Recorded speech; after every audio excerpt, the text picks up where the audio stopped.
प्रधानमंत्री जी ने एक इंटरव्यू में सारे पर्टिनेंट क्वेश्चंस का आंसर दे दिया, जैसे foreign policy, economic policy, Pakistan policy.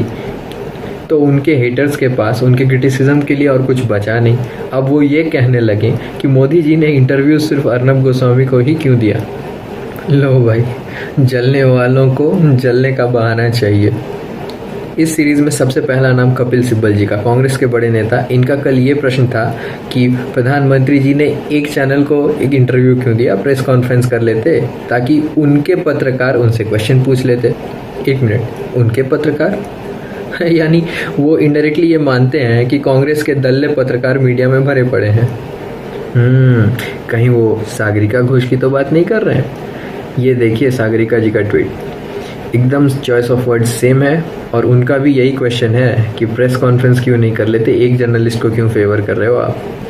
दरअसल सागरिका जी, ऐसा है कि आप साल भर झूठी अफवाहें फैलाओगे मोदी जी के बारे में, गलत सलत ट्वीट करोगे, बोलोगे कि मोदी जी का सूट 10 लाख रुपए का है और फिर ये कहोगे कि दिल्ली का माहौल बड़ा सुहाना लग रहा है बीजेपी के हार के बाद। तो मोदी जी क्यों आएंगे आपको इंटरव्यू देने के लिए। खैर, बड़े सकारात्मक सोच हैं जी आपके। कहा था ना गालिब ने, दिल बहलाने के लिए ख्याल अच्छा है। फिलहाल आप अपने पति देव की तरफ से ये तोहफा कबूल करो। फिर नंबर आता है कांग्रेस की प्रवक्ता प्रियंका चतुर्वेदी जी का।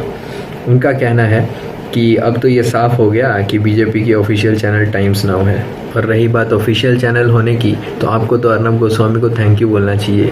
ये जो ललित गेट करके आपने एक पूरा मॉनसून का सेशन खपाया है ना, पार्लियामेंट में एक भी बिल पास नहीं होने दिया, वो पूरा सेशन आपने धोया उसी की मदद से है। उसमें आपने सुषमा जी पे आरोप लगाया, वसुंधरा राजे पे आरोप लगाया, सिर्फ इसीलिए क्योंकि अर्नब गोस्वामी के चैनल ने एक हफ्ते तक ललित गेट की स्टोरी चलाई थी। इसीलिए फ़िलहाल शांति बनाए रखिए और बर्नॉल का इस्तेमाल कीजिए। अगला ट्वीट है इंडियन एक्सप्रेस के एडिटर की तरफ से। उन्हें ये अजूबा लग रहा है कि अर्नब गोस्वामी पोलाइट क्यों थे अपनी इंटरव्यू में। वैसे जर्नलिज्म के बारे में तो मुझे ज़्यादा नहीं पता, बट मुझे इतना ज़रूर पता है कि एक इंटरव्यू और एक डिबेट में अंतर होता है। और दूसरी बात ये कि जब मैं किसी पार्टी के प्रतिनिधि, स्पोक्स पर्सन से बात करूं तो, और जब मैं देश के चुने हुए सर्वोच्च प्रतिनिधि उससे बात करूं तो, इन दोनों के टोन में डिफरेंस होगा। मुझे देश के सर्वोच्च प्रतिनिधि के साथ एक अच्छा कर्टेसी और डिमीनर मेंटेन करना ही पड़ेगा। और हाँ, राहुल गांधी को भी अर्नब गोस्वामी ने बड़े प्यार से ही झेला था। अगला ट्वीट फेमस राणा आयुब की तरफ से है। वो पूछ रही है कि क्या ये इंटरव्यू था या बाल नरेंद्र और मगरमच्छ की कहानी। वैसे ये जोक था, हंसना था क्या इस पे? मुझे तो पीछे लगा। हंसी तो इस बात पे आ रही है कि जर्नलिज्म कौन किसको सिखा रहा है। राणा आयुब मैडम, आप पहले अपने चैनल का हालत देख लो। अगर आपको अच्छा इंटरव्यू लेना आता है तो आप लेके दिखाओ, टीआरपी उठा के दिखाओ। एनडीटीवी की टीआरपी अभी लोवेस्ट है और टाइम्स नाउ की टीआरपी हाईएस्ट है। आप किसको शिक्षा दे रही हो? दरअसल असलियत ये है कि ये राणा आयुब मैडम फेमस हैं अपने इन्वेस्टिगेटिव जर्नलिज्म के लिए, जो इन्होंने इशरत जहाँ के केस में की थी, और अब एक किताब लिख मारा है गुजरात फाइल्स के ऊपर। बट बदकिस्मती ये रही कि ये किताब जब तक आया उससे पहले इशरत जहाँ के सारे फाइल सामने आ गए, गुजरात का सारा सच सामने आ गया, और अब जनता को मालूम है कि ये सारा मोदी जी को जो है बदनाम करने का एक षड्यंत्र था। तो इनके किताब तो बिके नहीं। अब मोदी जी के खिलाफ अपने रैंट्स निकालने का यही एक तरीका बचा है इनके पास। राणा जी, हमारे तरफ से आपके पास 2 कार्टून पहुंच जाएंगे बर्नॉल के, ये लीजिए। और फाइनली, मोदी जी की निंदा की बात हो और अरविंद केजरीवाल जी का नाम ना हो, ऐसा कैसे हो सकता है? यानी बंगाली के घर में दावत हो और मछली ना बने? ना, हम आपको नहीं भूल सकते केजरीवाल जी। ये अलग बात है कि कल के 85 मिनट के इंटरव्यू में मोदी जी ने एक बार भी आपका नाम नहीं लिया। कहीं आपने सिर तो नहीं फोड़ लिया ये सुन के? खैर, केजरीवाल जी ने कल अपना एक पुराना ट्वीट को ही रीट्वीट किया है। इसमें वो पूछ रहे हैं कि क्या अर्नब एक जर्नलिस्ट है या मोदी जी के प्रचारक है।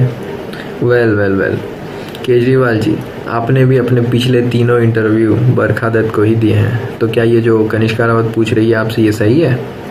या फिर चलो मान लिया बरखा दत्त आपकी प्रचारक नहीं है, तब तो शायद ये जो जाने माने पत्रकार रोहित सरदाना आपसे पूछ रहे हैं वो सही है क्या? ये इंटरव्यू याद आया आपको कुछ, जो आपने क्रांतिकारी चैनल आज तक के क्रांतिकारी रिपोर्टर पुण्य प्रसून वाजपेयी को दिया था? आपने कहा था ये भगत सिंह वाला थोड़ा लंबा प्ले करना, बहुत क्रांतिकारी है, बहुत क्रांतिकारी। खैर, आपका प्रचारक आज तक है या एनडीटीवी है, वो आप ही डिसाइड कर लो, या फिर दोनों है। फिलहाल हमारी तरफ से आपको 1 ट्रक बर्नॉल भेजा जा रहा है। आपको ज़रूरत भी तो पड़ती है, सुबह शाम जपते रहते हैं आप।